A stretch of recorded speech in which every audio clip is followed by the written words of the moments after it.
Haleluya, shalom. Haleluya, shalom Bapak Saudara yang dikasihi Tuhan.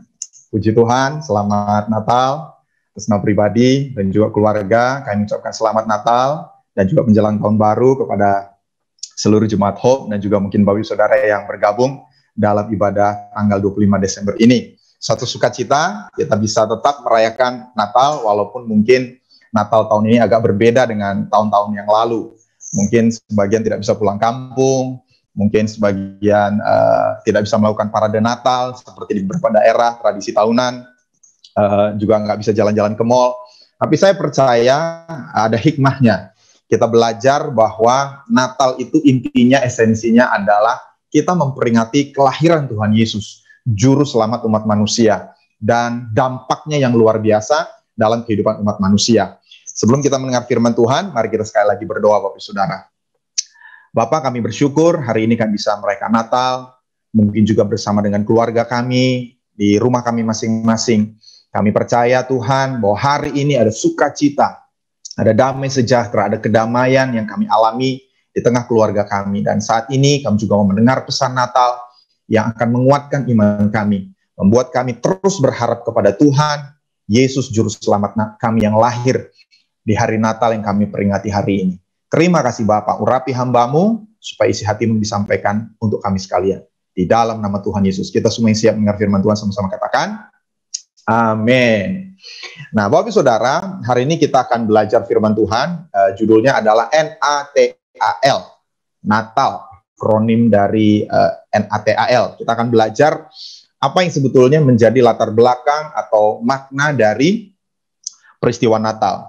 Nah, Bapak Saudara, yang menyedihkan ini di Amerika Serikat ya, ada satu survei dari Pew Research Center. Pew itu artinya bangku gereja. Ini satu lembaga yang mereka menyelidiki tren dan mereka menginformasikan ke publik. Dan mereka menemukan bahwa hanya 46% orang Kristen yang merayakan Natal karena alasan agama atau hal rohani.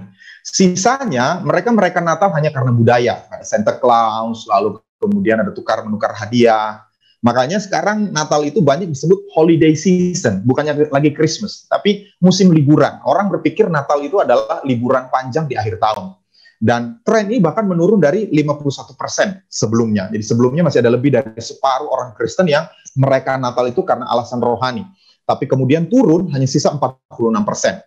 54% menganggap Natal itu cuma peristiwa budaya. Tapi sekali lagi, kita sadari bahwa lewat kondisi pandemi ini, ada banyak yang dilucuti dari peristiwa Natal atau dari perayaan Natal. Kita hanya bisa beribadah dengan orang-orang terdekat, dan itu menyadarkan kita apa makna sebetulnya dari Natal. Nah, Bapak Saudara, terlepas dari kontroversi bahwa Tuhan Yesus itu apakah lahir di tanggal 25 Desember atau tidak, dan ada yang berkata tidak ada perintah Tuhan Yesus untuk merayakan hari kelahirannya. Tapi harus kita akui bahwa ibadah Natal itu membawa banyak orang datang kepada Tuhan. Mungkin sebagian yang mendengarkan juga hidup sepanjang tahun tidak pernah ke gereja, begitu Natal mau datang ke gereja, dengar firman Tuhan, dan akhirnya dijamah oleh Tuhan, hidupnya dipulihkan kembali dekat dengan Tuhan. Dan bagi kita tidak terlalu penting sebetulnya kapan Tuhan Yesus dilahirkan atau kapan kita merayakannya. Yang paling penting adalah apa dampaknya. Nah, ada sebagian orang itu menuduh bahwa perayaan Natal itu diambil oleh orang Kristen dari perayaan agama pagan atau penyembah berhala yang merayakan kelahiran Dewa Matahari, lalu menjadikan tanggal 25 Desember itu peringatan hari kelahiran Dewa Matahari itu sebagai kemudian hari lahirnya Tuhan Yesus. Dan ada banyak perbedaan pendapat mengenai hal ini. Tapi kita di GKRI tidak masalah sama sekali dengan hal ini. Mungkin memang tanggal 25 Desember itu bukan tepat hari kelahiran Tuhan Yesus. Apa penyebabnya? Karena ada beberapa versi kalender dalam gereja. Bahkan orang Yahudi sendiri, Bapak Saudara, memiliki beberapa versi kalender. Yang pertama adalah kalender orang Eseni. Siapa orang Eseni ini? Orang Eseni adalah mereka yang memelihara naskah asli Alkitab, Dead Sea Scrolls. Kalau Saudara tahu, naskah Alkitab itu asli. Tidak ada yang namanya Alkitab palsu, asli. Dari selama 2000 tahun yang lalu dijaga oleh kaum Eseni ini. Nah, orang Eseni ini adalah golongan orang Yahudi yang menggunakan penanggalan matahari. Jadi, seperti sebelum orang Israel masuk ke dalam pembuangan. Jadi, hari itu dimulai dari ketika matahari terbit, makanya disebut penanggalan matahari, yaitu di pagi hari. Jadi, jam 6 pagi itu hari yang per bulan hari. Lalu kemudian ada kalender orang Farisi. Orang Farisi mengikuti penanggalan bulan. Ini sesudah mereka kembali dari pembuangan. Dimulai dari sore hari ketika bulan terbit. Makanya disebut penanggalan bulan. Nah, gereja Yahudi, gereja mula-mula yang ada di Israel, pada awalnya mengikuti penanggalan orang Farisi, yaitu memulai hari pada pukul 6 sore. Makanya hari Sabat ketika Tuhan Yesus disalib itu dimulai hari Jumat jam 6 sore, sampai berakhir hari Sabtu jam 6 sore. Tapi ketika gereja mengalami diaspora, penyebaran ke seluruh dunia, Natal kemudian ditentukan lewat penanggalan bintang. Saudara mungkin sebagian baru pernah kami dengar. Ada penanggalan matahari, ada penanggalan bulan, ada penanggalan bintang. Jadi penanggalan Natal menurut pandangan ini tidak dimulai ketika Konsili Nisea abad ke-4 Masehi oleh Kaisar Konstantin yang mengambil tradisi penyembahan berhala yaitu kelahiran Dewa Matahari. Gereja hanya mengambil tanggal dari gereja Koptik di Mesir yang ditetapkan kurang lebih tahun 180-an Masehi oleh bishop mereka, oleh paus mereka, Pope Demetrius, pemimpin gereja Koptik, yang berkata, rayakanlah kelahiran Juru Selamat kita pada tanggal 29 bulan Kiyah. Nah, bulan Kiyah ini bulan Mesir, tanggal 29 Kiyah ini memakai penanggalan bintang Sirius. Jadi mereka pakai penanggalan bintang, seperti tadi dikatakan ya. Mereka menyebar dari Israel, pergi ke berbagai bangsa, termasuk ke Mesir, mereka memakai penanggalan bintang Sirius. Dan oleh UNESCO, penanggalan bintang Sirius ini dianggap lebih akurat daripada penanggalan Masehi yang menggunakan matahari. Karena kita ada deviasinya. Makanya setiap 4 tahun sekali, tahun 2020 itu ada tahun kabisat. Tapi Sirius ini lebih tepat. Dan dalam bulan Kiyah, tanggal 29, itu dikonversi ke tanggal Ibrani, itu bulan Tebet, tanggal 24. Dan kemudian perhitungan itu dilanjutkan lagi oleh gereja lewat penanggalan matahari oleh Pope Julianus, namanya kalender Julian, yang dihitung sejak berdirinya kota Roma. Penanggalan kalender Julian, bukan oleh Paus Julian. Nah, tanggalnya itu, tanggal 29 Kiyah itu jatuhnya tanggal 7 Januari sampai sekarang. Lalu kemudian penanggalan Julian ini kemudian direvisi oleh penanggalan Gregorian oleh Paus Gregorius dan diubah menjadi, ini sejak abad 15, menjadi tanggal 25 Desember. Mumet ya. Jadi di Bethlehem itu ada tiga Natal. Pertama 25 Desember itu kalender Gregorian, lalu 7 Januari itu kalender bintang Sirius tadi oleh Pope Demetrius, lalu kemudian ada 19 Januari. Nah, 19 Januari ini penanggalan matahari Kapadokian digunakan oleh gereja Armenia. Nah, saudara bertanya, mana yang benar? Nggak usah pusing. Yang paling penting adalah apa dampaknya dalam kehidupan umat manusia. Dan hari ini kita akan belajar ada 5 alasan. Yang pertama, Natal adalah nubuat yang digenapi. Katakan sama-sama, nubuat yang digenapi. Jadi Natal adalah peristiwa mujizat. Sebab sudah dinubuatkan beratus bahkan beribu tahun sebelum hal itu terjadi. Apa itu nubuat, Bapak Saudara? Nubuat adalah satu pemberitahuan mengenai sesuatu yang akan terjadi sebelum hal itu terjadi. Jadi ini sesuatu yang supranatural. Karena hanya Tuhan yang tahu apa yang akan terjadi. Berbeda dengan ramalan. Ramalan itu bukan sesuatu yang pasti akan terjadi. Itu sesuatu perkiraan. Contohnya ramalan cuaca, perkiraan. Sering meleset, tergantung teknologinya. Ada juga ramalan yang dibuat secara okultisme, pakai kuasa gelap. Ramalan lewat horoskop. Dan yang kedua ini harus kita hindari. Kenapa? Karena ini dosa. Horoskop itu mengandalkan kuasa gelap untuk mengetahui masa depan kita. Dan ini bisa menghancurkan masa depan kita. Karena setan, sumber dari okultisme hanya untuk mencuri, membunuh, dan membinasakan. Kalau dia memberikan ramalan, kelihatannya pancingannya bagus, tapi ujung-ujungnya itu akan membuat kita hancur, kita binasa, kita bisa mati terbunuh. Dan sebagai gereja Tuhan, kita harus merindukan bergerak dalam karunia nubuat. Tuhan menyuruh kita, lewat Rasul Paulus di 1 Korintus 14 ayat 1, dikatakan, kejarlah kasih itu, dan usahakanlah dirimu memperoleh karunia-karunia roh, terutama karunia untuk bernubuat. Jadi kita sebagai gereja, kita harus berusaha. Pertama, mengejar kasih. Karena kekristenan itu adalah agama kasih. Tapi juga usahakan kita memperoleh karunia nubuat. Kenapa? Karena karunia nubuat ini memainkan peran penting dalam hidup kita sebagai orang percaya. Nah, nubuat mengenai Natal atau kelahiran Tuhan Yesus adalah bukti bahwa Natal ini satu peristiwa rohani yang sangat besar. Dan nubuatnya itu bukan hanya 1 atau 2. Nah, hari ini saya akan menyampaikan paling tidak ada 9 nubuat. Dan mungkin Bapak Saudara bisa temukan yang lainnya. Yang pertama, Kejadian 3 ayat 15. Mari kita baca Kejadian 3 ayat 15, 2, 3. Aku akan mengadakan permusuhan antara engkau dan perempuan ini, antara keturunanmu dan keturunannya.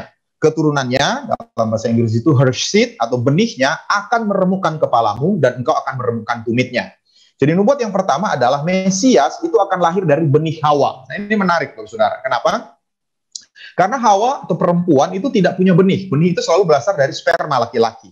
Tapi nubuat ini berkata, her seed, benihnya atau benih perempuan itu akan meremukkan kepalamu. Jadi suatu saat akan ada yang meremukkan kepala ular, kepala setan, yaitu Mesias. Jadi dari sejak awal, Mesias itu sudah dinubuatkan akan memiliki kelahiran dari seorang perawan. Dan di Lukas pasal 1 ayat 34-35 dikatakan, kata Maria kepada malaikat itu, bagaimana hal itu mungkin terjadi? Karena aku belum bersuami. Jadi sekali lagi, tidak ada benih dari pria yang membuat Tuhan Yesus itu dikandung oleh Maria. Dan di ayat berikutnya malaikat berkata, jawab malaikat itu kepadanya, Roh Kudus akan turun atasmu, dan kuasa Allah yang Maha Tinggi akan menaungi engkau. Sebab itu anak yang akan kau lahirkan itu akan disebut kudus, anak Allah. Jadi Roh Kuduslah yang memberikan benih itu. Jadi benih itu tidak berasal dari benih laki-laki, dari sperma, benih itu ada di dalam diri Hawa. Makanya dikatakan tadi Mesias itu lahir dari benih Hawa. Lalu kemudian Rasul Yohanes kembali menegaskan dalam Injil yang dia tulis. Yohanes 1 ayat 13, orang-orang yang diperanakan bukan dari darah atau daging, bukan secara jasmani oleh keinginan seorang laki-laki, melainkan dari Allah. Lalu yang kedua, nubuatnya adalah Mesias adalah keturunan Abraham. Mesias itu akan lahir dari keturunan Abraham. Kejadian 22 ayat 18, oleh keturunanmu semua bangsa di bumi akan mendapat berkat karena engkau mendengarkan firman-Ku. Jadi keturunan Abraham di sini adalah bicara tentang Mesias, bukan bicara tentang orang Yahudi secara umum. Dan kita tahu Abraham itu punya beberapa anak. Ada Ismail, kemudian ada Ishak, ada Midian, ada Dedan, ada Yoktan. Dan lebih spesifik lagi, Mesias itu adalah keturunan Yakub. Ini nubuat yang ketiga, Bilangan 24 ayat 17. Aku melihat dia, tetapi bukan sekarang. Aku memandang dia, tetapi bukan dari dekat. Jadi ini bicara tentang sesuatu yang ada di depan, jauh di depan. Bintang terbit dari Yakub, tongkat kerajaan timbul dari Israel dan meremukkan pelipis-pelipis Moab dan menghancurkan semua anak Set. Rasul Yohanes mengulangi lagi di Yohanes 4 ayat 22.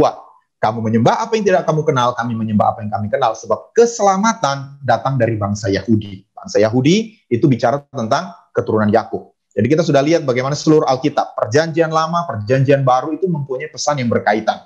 Lalu lebih spesifik lagi, Mesias itu keturunan Isai. Kita tahu Yakub itu punya anak 12.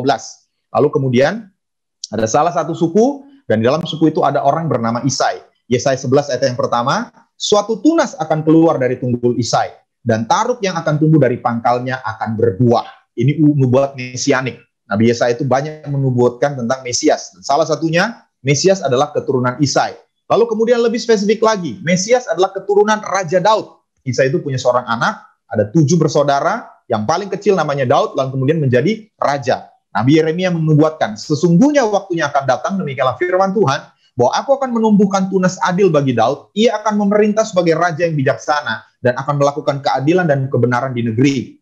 Dalam zamannya Yehuda akan dibebaskan, dan Israel akan hidup dengan tentram. Dan inilah namanya yang diberikan Tuhan, orang kepadanya Tuhan. Jadi namanya Tuhan, Yahweh. Jadi dari awal sebetulnya orang Israel harus mengerti bahwa Mesias mereka adalah Tuhan sendiri, Yahweh, yang kemudian akan berdiam di antara manusia. Tuhan keadilan kita. Lalu berikutnya mengenai lokasi kelahirannya. Ini luar biasa Bapak Saudara. Mika 5 ayat yang pertama. Tetapi engkau hai Bethlehem Efratah, hai yang terkecil di antara kaum-kaum Yehuda, daripadamu akan bangkit bagiku seorang yang akan memerintah Israel, yang permulaannya sudah sejak purbakala, sejak dahulu kala. Jadi kata permulaannya sudah sejak purbakala, ini bicara tentang tak terbatas. Ke permulaannya itu jauh sebelum ada waktu, jauh sebelum ada semesta ini. Dan dia akan lahir menjadi manusia di Bethlehem Efrata. Lalu kemudian berikutnya, kelahiran berasal dari seorang perawan. Tadi sudah kita singgung, Yesaya 7 ayat 14. Sebab itu Tuhan sendirilah yang akan memberikan kepadamu suatu pertanda. Sesungguhnya seorang perempuan muda, dalam bahasa Ibrani itu almah, artinya perawan. Seorang perawan mengandung. Gak pernah ada sejarah, saudara belajar biologi. Tidak mungkin perawan itu bisa mengandung. Tapi Alkitab berkata, sesungguhnya suatu saat ada seorang perawan akan mengandung dan akan melahirkan seorang anak laki-laki, dan dia akan menamakan dia Immanuel, Allah beserta kita. Di kitab Lukas kemudian ditegaskan, Yesuslah Immanuel, Allah beserta kita. Lalu berikutnya, dinubuatkan tentang ada anak-anak yang akan dibunuh akibat kelahirannya. Yeremia 31 ayat 15, beginilah firman Tuhan, dengar, Di Rama terdengar ratapan, tangisan yang pahit pedih. Rahel menangisi anak-anaknya. Ia tidak mau dihibur karena anak-anaknya sebab mereka tidak ada lagi. Ini peristiwa yang dibuatkan Yeremia 500 tahun sebelum peristiwa ini terjadi. Ada pembunuhan anak-anak Israel karena kelahiran Yesus. Kita tahu dilakukan oleh Raja Herodes. Lalu kemudian dia dipanggil pulang dari Mesir. Hosea 11 ayat 1, ketika Israel masih muda kukasih dia, dari Mesir kupanggil anakku itu. Jadi ini bicara tentang Israel keluar dari Mesir, tapi ini juga bicara tentang Yesus waktu dia diungsikan oleh Yusuf dan ibunya karena dikejar oleh Herodes. Ada banyak lokasi bisa dipilih, bisa ke Damsyik, mungkin bisa bahkan ke Jazirah Arab. Tapi kenapa Yusuf dia pergi ke Mesir? Karena itu tuntunan Tuhan untuk menggenapi nubuat tentang Mesias. Nah, ada seorang profesor astronomi dan matematika bernama Peter W. Stoner. Dia berkata, kalau hanya 8, saya katakan tadi hanya sampaikan 9, tapi sebenarnya ada 11, bahkan ada 13, ada lebih nubuat. Kalaupun hanya 8 nubuat yang digenapi oleh satu orang, maka kemungkinan digenapi oleh satu orang itu 1:10 pangkat 17. Di 10, nolnya ada 17. Dan profesor ini memberikan ilustrasi. Ini seperti seolah-olah kita kumpulkan koin, lalu kita taruh koin itu bertumpuk-tumpuk setinggi 2 feet. Setinggi hampir 1 meter, 90 cm, menutupi seluruh wilayah Texas. Negara bagian Texas itu kurang lebih 5,5 kali Pulau Jawa. Jadi Anda bayangkan ada koin ditumpuk segede Rp1.000, ditumpuk setinggi 90 cm, menutupi 5,5 kali Pulau Jawa. Lalu Anda ambil satu, lalu ditandai. Kemudian Anda acak taruh. Lalu Anda suruh satu orang, matanya tertutup, ambil itu koin secara random, lalu kesempatan pertama dapat koinnya. Seperti itulah kemungkinan nubuat ini digenapi dalam diri seseorang. Dan Yesus menggenapinya. Itu sebabnya ini sesuatu yang supranatural. Ini bukan event orang biasa lahir atau orang hebat lahir. Ini memang Tuhan jadi manusia, makanya bisa menjadi seperti ini. Itu sebabnya kita harus kagum kepada Tuhan. Dia Alfa dan Omega, dia tahu apa yang akan terjadi, dan dia sudah beritahukan apa yang akan terjadi. Lalu yang kedua, yang kedua adalah anugerah terbesar bagi umat manusia. Nubuat yang digenapi, yang kedua, anugerah yang terbesar bagi umat manusia. Natal adalah anugerah terbesar bagi umat manusia. Kenapa? Karena Tuhan sendiri memberi dirinya. Tuhan gak kasih malaikat, Tuhan gak kasih sorga, Tuhan gak kasih bintang, Tuhan gak kasih matahari, Tuhan beri dirinya sendiri. Yohanes 3:16, mari kita baca. Saya percaya harus sudah hafal ya. 2, 3. Karena begitu besar kasih Allah akan dunia ini, sehingga ia telah mengaruniakan anaknya yang tunggal, supaya setiap orang yang percaya kepadanya tidak binasa, melainkan beroleh hidup yang kekal. Yang percaya katakan, amin. Jadi kasih karunia atau anugerah itu sesuatu yang kita tidak layak terima. Kita sebenarnya harus masuk neraka karena dosa-dosa kita.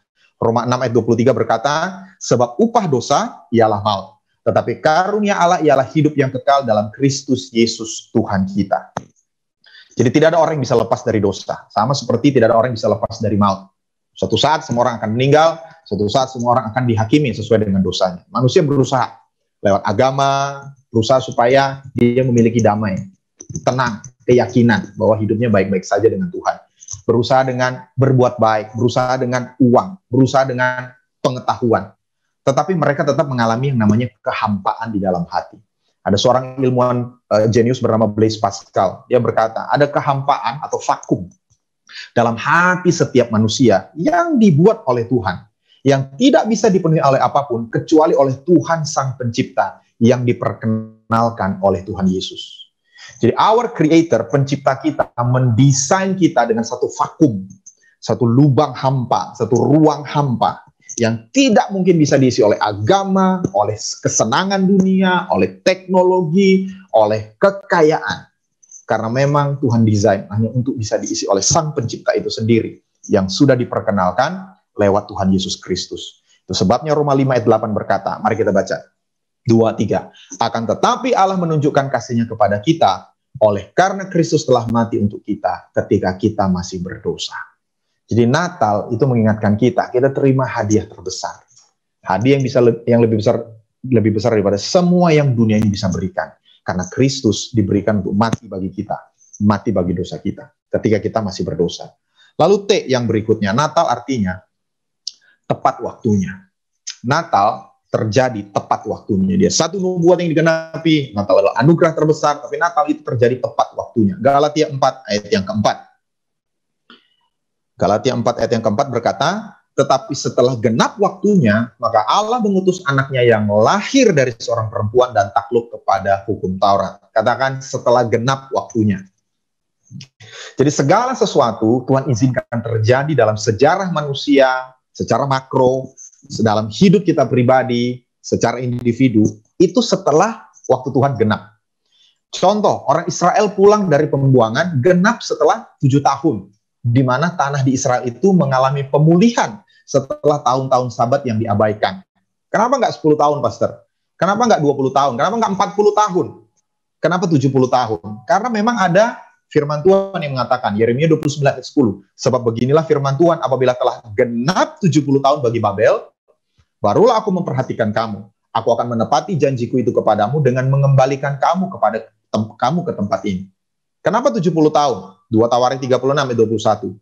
Dengan demikian genaplah firman Tuhan yang diucapkan Yeremia, sampai tanah itu pulih dari akibat dilalaikannya tahun-tahun Sabatnya.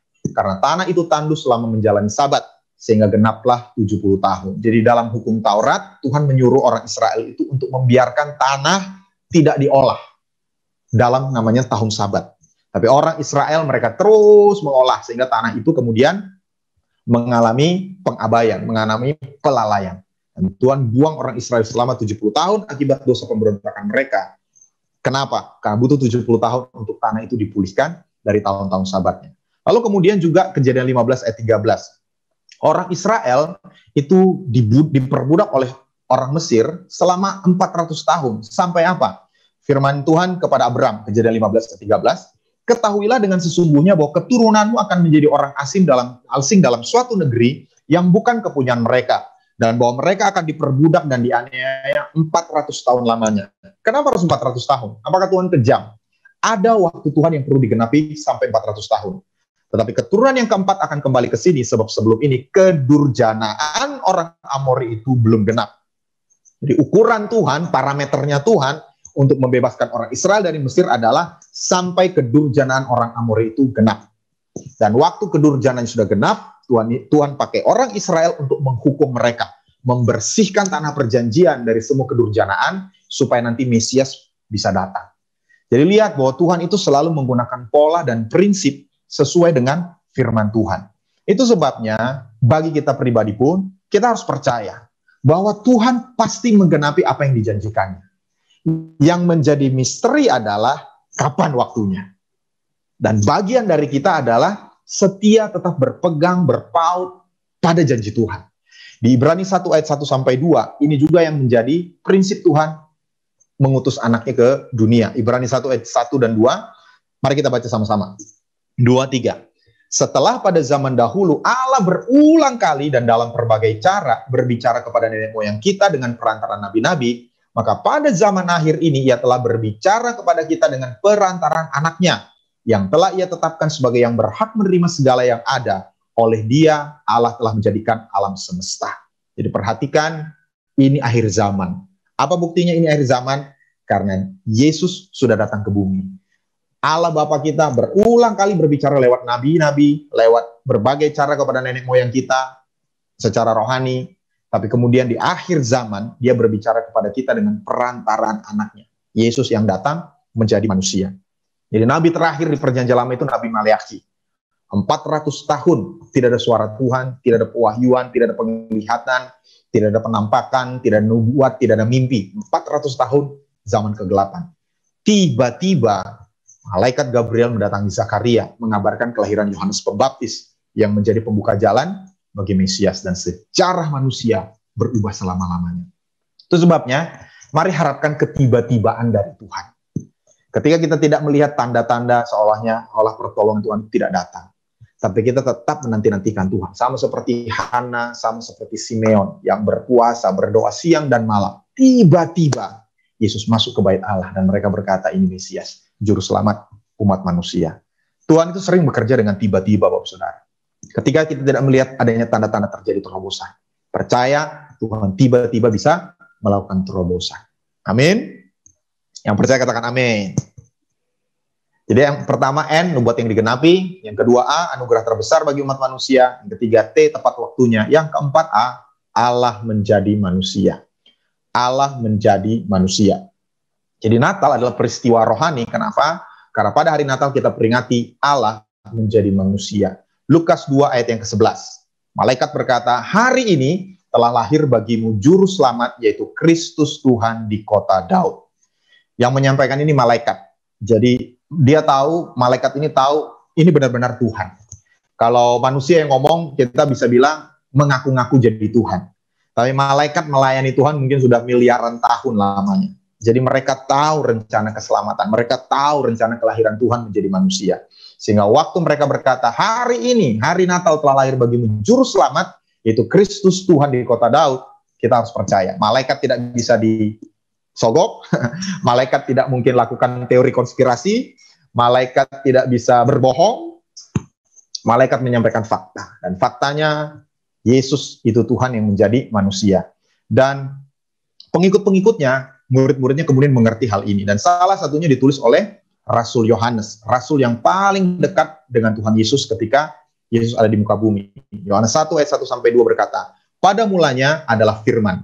Firman itu bersama-sama dengan Allah, dan firman itu adalah Allah. Ia pada mulanya bersama-sama dengan Allah. Lalu ayat 14, mari kita baca sama-sama, 2, 3. Firman itu telah menjadi manusia, dan diam di antara kita, dan kita telah melihat kemuliaannya, yaitu kemuliaan yang diberikan kepadanya sebagai anak tunggal Bapa, penuh kasih karunia dan kebenaran. Jadi Rasul Yohanes bersaksi bahwa firman itu adalah Allah. Kemudian firman itu menjadi manusia. Dalam teologi Kristen, di Bible Study yang lalu kita sudah belajar, ini disebut kesatuan hipostatis. Tuhan dan manusia di dalam satu wujud. Kita tidak bisa mengerti secara logika, tapi ini kenyataannya. 100% Tuhan dan 100% manusia. Dan ini sudah dinubuatkan oleh Nabi Yesaya kurang lebih 700 tahun sebelumnya. Kita baca bersama-sama, ini ayat yang sering dikutip dalam Natal, Yesaya 9. Ayat yang kelima, 2, 3. Sebab seorang anak telah lahir untuk kita, seorang putra telah diberikan untuk kita. Lambang pemerintahan ada di atas bahunya, dan namanya disebutkan orang, penasihat ajaib, Allah yang perkasa, Bapa yang kekal, Raja damai. Nabi Yesaya berkata, seorang anak lahir untuk kita. Ini bicara tentang kemanusiaannya. Sebagai manusia, Tuhan Yesus harus dilahirkan. Tapi kemudian dikatakan seorang putra telah diberikan untuk kita. Putra tidak dilahirkan, tapi diberikan. Karena dia adalah 100% Tuhan. Dia seorang anak dilahirkan, karena dia 100% manusia. Dia seorang putra diberikan, karena dia 100% Tuhan. Nah, Injil Yohanes ini, Bapak Saudara, adalah Injil terakhir dari 4 Injil yang kita punya. Kita punya Injil Matius, Markus, Lukas, dan Yohanes. Markus membatasi kisah tentang Tuhan Yesus itu hanya pada 3,5 tahun pelayanannya. Jadi Markus hanya berfokus pada 3,5 tahun saja. Lalu Matius, dia berkata, oke, saya akan pergi lebih jauh ke belakang. Saya akan mulai kehidupan Yesus dari kelahirannya, dengan memasukkan leluhurnya, bangsa Yahudi. Jadi Matius memulai dari Abraham. Lalu kemudian Lukas berkata, oke, saya akan pergi lebih jauh ke belakang lagi. Saya akan sampai ke Adam. Jadi Lukas melacak silsilah Yesus lebih jauh dari Abraham sampai ke Adam. Lalu kemudian Yohanes terakhir datang. Waktu dia menulis Injil Yohanes, dia sudah berusia kurang lebih 80-81 tahun. Dia telah mengenal Yesus selama lebih dari 60 tahun. Dan dia ingin menunjukkan Yesus dari sisi bahwa Yesus adalah anak Allah. Jadi dia berkata, oke, saya tidak berhenti 3,5 tahun dalam pelayanannya. Saya tidak berhenti sampai di Abraham, silsilah Yahudinya. Saya tidak berhenti sampai ke Adam, silsilah kemanusiaannya. Saya akan jauh kepada awal. Jauh melampaui Adam, yaitu kembali kepada permulaan waktu. Bahkan sebelum waktu ada. Dan ayat pertama dari Alkitab, Kejadian 1 ayat 1, pada mulanya Allah menciptakan langit dan bumi. Dan kemudian Yohanes mengambil ayat itu sebagai keywordnya, sebagai clue-nya. Dia berkata di Yohanes 1 ayat 1 tadi, pada mulanya adalah firman. Firman itu bersama-sama Allah, dan firman itu adalah Allah. Jadi bagi Yohanes, Yesus itu 3 hal ini. Yang pertama dikatakan pada mulanya adalah firman. Artinya Tuhan Yesus itu kekal. Sebelum penciptaan langit dan bumi, sebelum ada malaikat, sebelum ada dinosaurus, sebelum manusia diciptakan, Tuhan Yesus sudah ada. Ilmuwan mengatakan bahwa alam semesta ini berusia sekitar 13,7 miliar tahun. sebelum 13,7 miliar tahun, yang ada cuma ketiadaan. Tapi di dalam ketiadaan itu, Yesus sudah ada di sana. Karena Yesus pencipta waktu, Yesus pencipta energi, Tuhan Yesus pencipta materi, Tuhan Yesus pencipta semua yang kita bisa lihat. Di dalam Yesus diciptakan segala sesuatu. Jadi dia bukan hanya guru yang hebat atau manusia yang baik, dia adalah Tuhan yang kekal. Dia ada sebelum waktu dimulai. Lalu yang kedua, Yohanes berkata dia bersama dengan Allah. Artinya, dia merupakan pribadi yang terpisah dari Allah Bapa. Dia merupakan pribadi yang nyata. Kata bersama itu secara harafiah adalah bertatap muka, atau berbicara kepada, atau melihat kepada. Jadi Yesus bersama, firman bersama Allah artinya firman itu bertatap muka dengan Allah. Firman itu berbicara dengan Allah, berbicara kepada Allah. Firman itu melihat kepada Allah. Seperti dua teman yang sangat baik dalam persekutuan yang sangat erat. Yesus bertatap muka dengan Allah Bapa. Jadi Yesus adalah pribadi yang nyata. Dan 1 Yohanes 4 ayat 8 berkata bahwa Allah adalah kasih. Bagaimana mungkin kita mengasihi kalau hanya sendirian? Saya hanya bisa mengasihi waktu ada orang lain bersama saya. Dan Allah Bapa tidak mungkin mengasihi satu pribadi yang lain kalau dia hanya tunggal, dia hanya sendirian. Sebabnya kita percaya ada Allah Tritunggal. Nah, sekarang yang ketiga, firman itu adalah Allah. Jadi Yesus adalah Tuhan. Yesus bukan seperti Tuhan, atau Yesus itu penuh dengan Tuhan, tidak. Yesus adalah Tuhan. Dan Yohanes menyatakan Tuhanan Kristus. Dia maha kuasa karena dia ada sebelum segala sesuatunya ada. Dia maha hadir, dia maha tahu, dan dia tidak berubah. Jadi 3 hal dari ayat ini adalah fondasi kekristenan. Kalau kita lupa atau kita mengabaikan salah satu dari sifat Kristus ini, maka iman kita akan runtuh. Kalau Yesus tidak kekal, maka dia tidak bisa memberikan kita hidup yang kekal. Kalau Yesus bukan pribadi yang nyata, maka dia tidak bisa menjadi juru selamat dan sahabat kita. Kalau Yesus bukan Tuhan, maka dia tidak bisa mengampuni dosa kita. Karena hanya Tuhan yang bisa mengampuni dosa kita. Haleluya. Kita punya Tuhan yang benar di dalam nama Tuhan Yesus. Jadi Yesus adalah Allah yang menjadi manusia untuk menyelamatkan kita dari dosa. Kita sudah belajar nubuat yang digenapi, anugerah yang terbesar, tepat waktunya Allah menjadi manusia yang terakhir. L adalah lahirnya juru selamat semua manusia. Lahirnya juru selamat semua manusia. Lukas 2 ayat 11. Hari ini telah lahir bagimu juru selamat, yaitu Kristus Tuhan di kota Daud. Sekali lagi, yang menyampaikan ini adalah malaikat, bukan manusia. Dan Natal itu menjadi kesukaan besar karena ada keselamatan untuk semua umat manusia. Natal itu bukan sukacita besar karena saudara dapat kado, nggak salah. Atau Natal menjadi sukacita besar karena saudara dapat gaji ke-13, tidak salah, bahagia dengan hal itu. Atau karena libur, tidak salah, berbahagia dengan hal itu. Tapi kita harus ingat, Natal itu kesukaan besar, di ayat 10 Lukas 2 ayat 11, untuk seluruh bangsa, karena juru selamat manusia telah hadir di bumi. 1 Timotius 4 ayat 10, mari kita baca. 1 Timotius 4 ayat 10, 2, 3. Itulah sebabnya kita berjerih payah dan berjuang, karena kita menaruh pengharapan kita kepada Allah yang hidup, juru selamat semua manusia, terutama mereka yang percaya. Jadi Tuhan Yesus bukan hanya juru selamat orang Yahudi, Tuhan Yesus bukan hanya juru selamat orang yang hidup di zamannya, Tuhan Yesus juru selamat umat manusia di seluruh bumi, dari sejak Adam sampai nanti bayi yang terakhir dilahirkan. Kenapa dia bisa menjadi juru selamat semua manusia? Karena dia Tuhan yang menjadi manusia. Kalau manusia, paling banter bisa menyelamatkan satu manusia lainnya. Kalau Anda orang baik, mungkin bisa menyelamatkan 5-10 orang manusia lainnya. Tapi tidak mungkin menyelamatkan 7 miliar manusia saat ini. Apalagi yang sudah meninggal, apalagi nanti yang ditambah yang belum lahir. Hanya Tuhan yang bisa menyelamatkan semua manusia. Kenapa? Karena dia tidak berdosa. Dia dicobai seperti kita, tapi dia tidak berdosa. Ibrani 4 ayat 15-16 berkata, sebab imam besar yang kita punya, ini Tuhan Yesus, bukanlah imam besar yang tidak dapat turut merasakan kelemahan-kelemahan kita, sebaliknya sama dengan kita, makanya dia 100% manusia. Ia telah dicobai hanya tidak berbuat dosa. Sebab itu marilah kita dengan penuh keberanian menghampiri tahta kasih karunia, supaya kita menerima rahmat dan menemukan kasih karunia untuk mendapatkan pertolongan kita pada waktunya. Itu sebabnya kalau ada yang mendengarkan firman Tuhan di hari Natal ini yang belum yakin akan keselamatan, mari buka hatimu, terima Yesus sebagai Tuhan dan Juru Selamatmu. Tanpa Tuhan, hidup ini tidak bermakna. Kalaupun Anda orang sukses, Anda kerja 80-90 tahun, Anda memperoleh kekayaan, Anda memperoleh ketenaran, Anda memperoleh kecerdasan.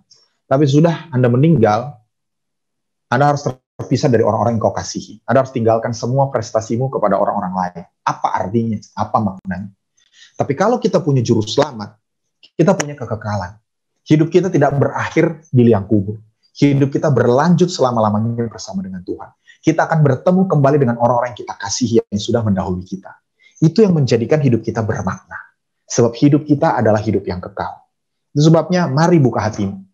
Terima Yesus sebagai Tuhan dan Juru Selamatmu. Kenapa? Karena Dia adalah Juru Selamat semua umat manusia. Jadi hari ini kita sudah belajar 5 hal tentang Natal. Nubuat yang digenapi. Kelahiran Tuhan Yesus bukan hanya sekedar kejadian alami. Ini kejadian yang supranatural. Karena sudah dinubuatkan ratusan bahkan ribuan tahun. Bukan hanya 1 atau 2 nubuatan. Ada belasan nubuat yang digenapi oleh satu orang, yaitu Tuhan Yesus. Lalu A, Natal adalah anugerah terbesar. Karena Tuhan memberikan dirinya sendiri untuk menyelamatkan kita. T, tepat pada waktunya. Ingat, Tuhan itu bekerja sesuai dengan polanya, prinsipnya. Dia datang sesuai dengan jadwalnya, agendanya. Tetaplah berpaut, tetaplah berpegang teguh pada janji Tuhan. Maka tiba-tiba Tuhan akan menolong engkau. Amin. Lalu A, Allah menjadi manusia. Tuhan Yesus adalah Allah karena Dia kekal. Dia pada mulanya sudah ada. Lalu Dia adalah pribadi yang nyata karena Dia bersama-sama dengan Allah. Dan Dia adalah Allah yang Maha Kuasa karena Dia adalah Allah itu sendiri. Dan L, Dia adalah Juru Selamat. Natal adalah hari lahirnya Juru Selamat. Dia bukan hanya Juru Selamat orang Kristen, Juru Selamat orang Yahudi. Dia Juru Selamat umat manusia. Yesus tidak pernah datang membawa agama. Yesus datang karena Dia mau menyelamatkan kita. Sehingga hidup kita bermakna. Hidup kita tidak berakhir di liang kubur. Hidup kita punya kelanjutan di kekekalan. Kalau kita menerima Yesus sebagai Juru Selamat kita. Haleluya. Amin. Mari kita berdoa. Kita tundukkan kepala. Saya mau berdoa untuk Bapak Ibu Saudara yang saat ini engkau sudah mendengar firman dan berkata, saya mau menerima Yesus sebagai Tuhan dan Juru Selamat saya. Kalau engkau orangnya, dimanapun kau berada, saya mau berdoa untuk Bapak Ibu Saudara. Jangan malu. Akui dia tidak bawa agama, dia bawa hubungan dengan Allah pencipta alam semesta ini. Waktu kita terima Yesus, kita punya hubungan dengan Allah pencipta alam semesta ini. Dia akan memberikan damai sejahtera, dia akan memberikan makna dalam hidup kita. Kalau engkau orangnya, mari angkat tanganmu. Saya akan hitung sampai 3, angkat tanganmu dimanapun kau berada. Sebagai tanda bahwa engkau menerima Yesus sebagai Tuhan dan Juru Selamatmu. Atau yang kedua, engkau tahu bahwa engkau sudah anak Tuhan, tapi saat ini engkau sedang jauh dari Tuhan. Dan di hari Natal ini, mungkin tidak sengaja engkau mengklik link ini dan engkau mendengar firman Tuhan. Tapi ini bukan kebetulan. Sebelum dunia dijadikan, Tuhan sudah punya rencana yang indah untuk engkau. Dan Tuhan mau engkau berjalan di dalamnya. Dan hari ini engkau berkata, saya juga mau kembali dekat dengan Tuhan. Pada hitungan ketiga, Bapak Saudara juga bisa angkat tangan. Yang pertama, yang mau menerima Yesus untuk pertama kalinya sebagai Tuhan dan Juru Selamat. Dan yang kedua, yang mau kembali dekat dengan Tuhan. Pada hitungan ketiga, angkat tangan. Siap? Jangan keraskan hatimu, Bapak Saudara. Kita tidak tahu masa depan kita. Mungkin ini kesempatanmu yang terakhir mendengarkan altar call, mendengarkan tantangan terima Yesus. Terima Dia dalam nama Yesus. Angkat tangan. 1, 2, 3. Puji Tuhan, angkat tangan. Terima kasih. Saudara yang sudah mengangkat tangan, bisa ikuti doa saya. Katakan dengan sungguh-sungguh kepada Tuhan, dengan suara yang keras, dengan tegas. Katakan, Tuhan Yesus, hari ini aku mengangkat tanganku sebagai tanda. Aku membuka hatiku dan mengundang Engkau sebagai Tuhan dan Juru Selamatku. Ampunilah semua dosaku. Sucikanlah hatiku. Jadikanlah aku anak. Aku berjanji akan setia mengikuti Engkau seumur hidupku. Terima kasih Tuhan Yesus. Izinkan saya memberkati Bapak Saudara yang barusan berdoa. Tuhan Yesus, Engkau mendengar doa kami dimanapun kami berada. Dan hamba-Mu memberkati setiap Bapak Ibu Saudara yang sudah mengambil keputusan menerima Engkau sebagai Juru Selamat. Dan juga mau kembali kepada Tuhan. Berkati mereka, berkati hidup mereka, berkati pekerjaan. Kalau mereka punya persoalan, Tuhan, Kau gembala yang baik, Kau yang Bapa yang baik, Kau setia, sekali-kali tidak akan membiarkan kami, sekali-kali tidak akan meninggalkan kami. Haleluya. Yang kedua saya mau berdoa, berapa banyak Bapak Saudara yang saat ini sedang menantikan janji Tuhan. Dan Kau berkata, kayaknya tidak ada tanda-tandanya Pastor, janji itu akan digenapi. Tapi mari percaya bahwa Tuhan itu sanggup menggenapi janjinya pada waktunya. dengan tiba-tiba dia akan hadir dan melakukan perbuatan. Sama seperti malam Natal yang gelap. Tiba-tiba malaikat datang dan memberitakan kesukaan besar. Tiba-tiba malaikat Gabriel datang kepada Zakaria dan menyampaikan kelahiran Yohanes Pembaptis. Saya percaya, saya mau bersepakat dengan Bapak Saudara. Tiba-tiba Tuhan akan intervensi dalam hidupmu dan kau akan melihat segala sesuatunya berubah. Kalau engkau mau iman itu, mari angkat tanganmu bersepakat bersama saya. Bapak, hambamu bersepakat dengan Bapak Ibu Saudara yang saat ini sedang menantikan janji Tuhan. Biar iman mereka dikuatkan lewat kisah Natal, bahwa Tuhan sanggup menggenapi janji Tuhan pada waktumu yang indah. Tiba-tiba pertolongan Tuhan akan datang. Karena tolong kami untuk kami tetap setia, berpaut, berpegang teguh pada janji Tuhan. Kami tidak meninggalkan, apalagi kecewa kepada Tuhan. Kami tetap setia melakukan apa yang menjadi tanggung jawab kami. Komitmen kami, Bapak. Terima kasih Tuhan Yesus. Kami bersyukur untuk firman Tuhan hari ini. Kami bersyukur untuk hari Natal kami bisa berkumpul bersama semua saudara-saudara kami. Kami memuji memuliakan Engkau Bapa. Di dalam nama Tuhan Yesus. Haleluya. Amin. Amin. Puji Tuhan.